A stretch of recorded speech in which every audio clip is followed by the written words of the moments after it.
Okay, good morning. I want to tell you a little bit about my background, my family.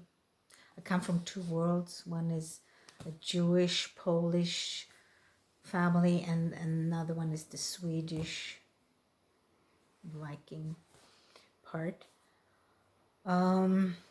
So I was born in Stockholm with my sister and my father. He was a music teacher. My mother was a physician, a psychiatrist. My mother was born in Krakow, and unfortunately she had to go through the Holocaust. At age 12, the Germans invaded Krakow.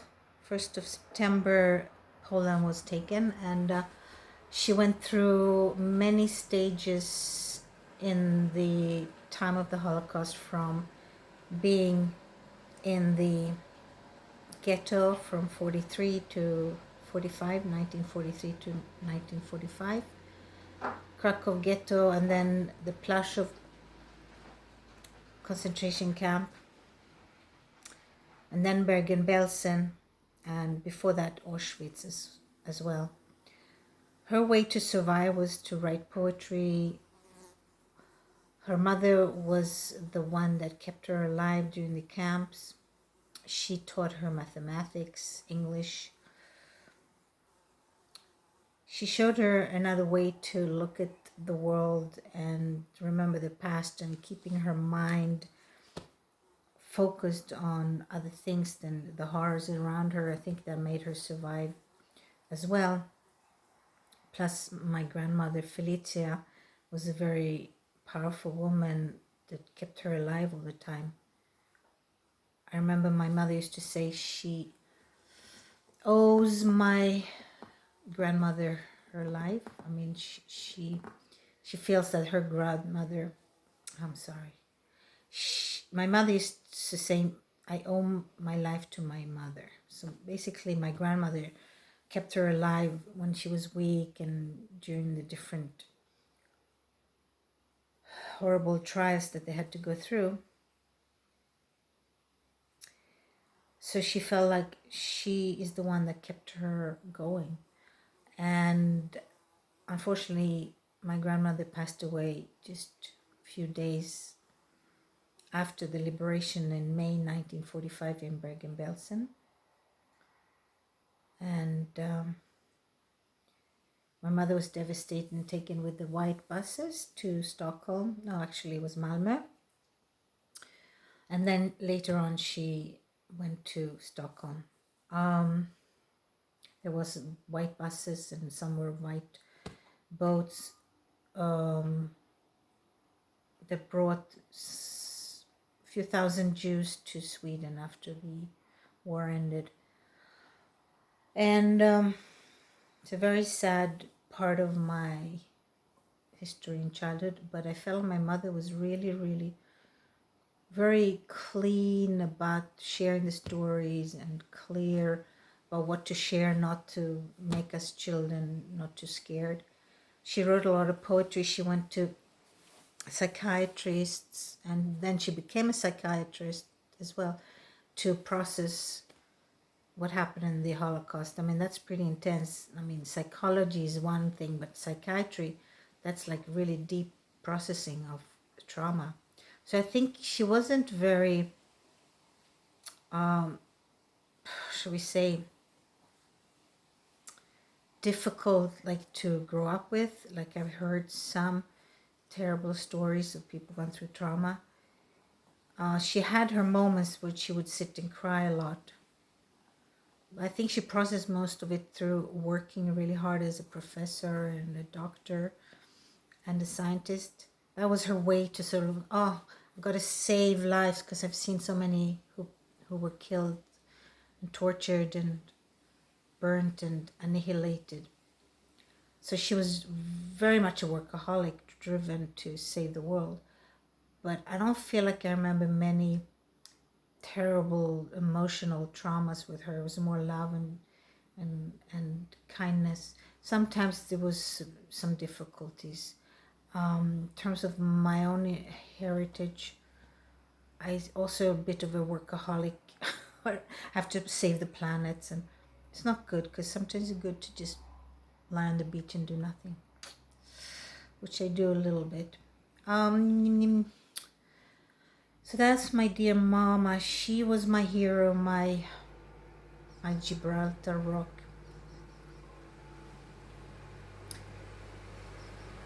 And today's a hot day, so I leave the windows open. So sometimes there are cars going by here. Now there's a tractor coming by from the field.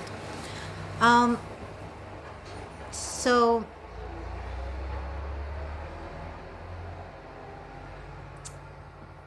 yeah, it's amazing. It's 27 degrees in Sweden. Summer finally came.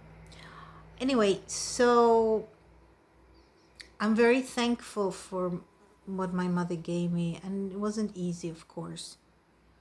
And I have now the task to share about the Holocaust and to be the second generation speaking up for what happened, because there's a lot of Holocaust deniers, and that generation is dying. My mother's friends are still alive, some of them, many died. It's very important for me to be in touch with them. And my mother was a great inspiration, and she really believed in me and my sister. She was a wonderful light to me, a furnace of life and light. I owe also my life to her and to what she gave me. And then regarding my father, he was very instrumental also in our life, but he wasn't very present. They divorced when I was young, and my sister was only 7 or 8. And he was a musician and very spiritual, but he was also not very responsible. So my mother had to work really hard.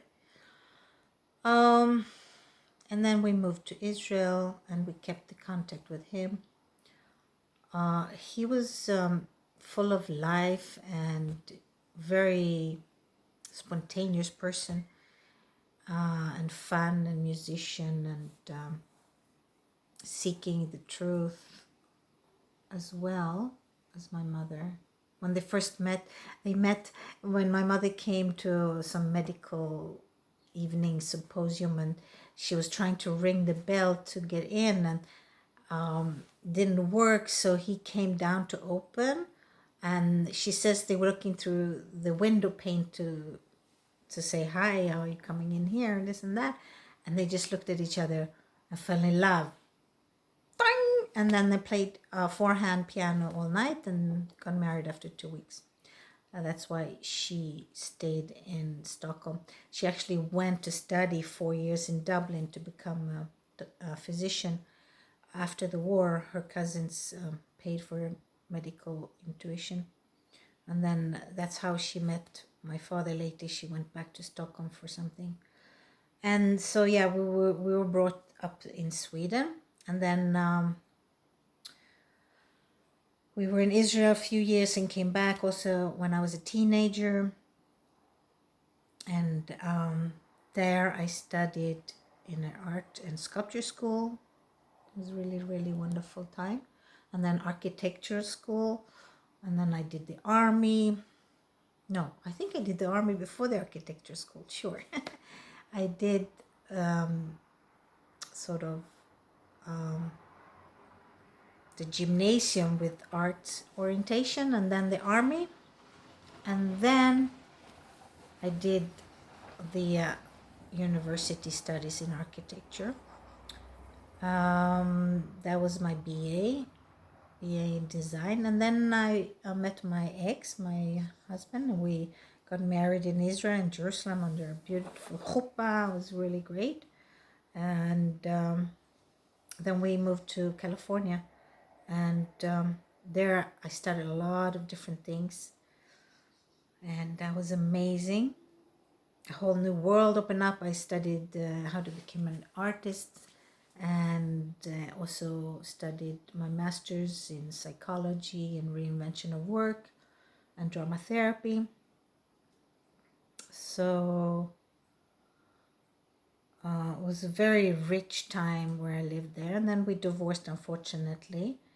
It didn't work out. And after a few years, my mother got sick. And after a few years, my father got sick. So I went a lot between Sweden, Israel, and America.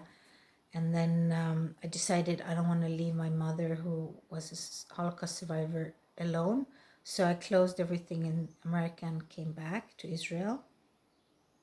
And I wish I'd had more time to be with her because she was such a special soul. I regret sometimes I stayed too long in America, but on the other hand, I learned a lot there and I created a lot of things there. I created the fifth dimensional artwork, and I wrote my book about tulips and healing. It's called Tulip Love. So these were important things, and a lot of peace work and spiritual gatherings, workshops, events. I did millions of things. And I got my master there also, so that was good. But I did take care of my parents a lot, and so there was little time to create a second chapter, as they say, when you find your second marriage, unfortunately. So when I was in Israel, I took care of my mom a lot. And when she passed away, I didn't need to stay.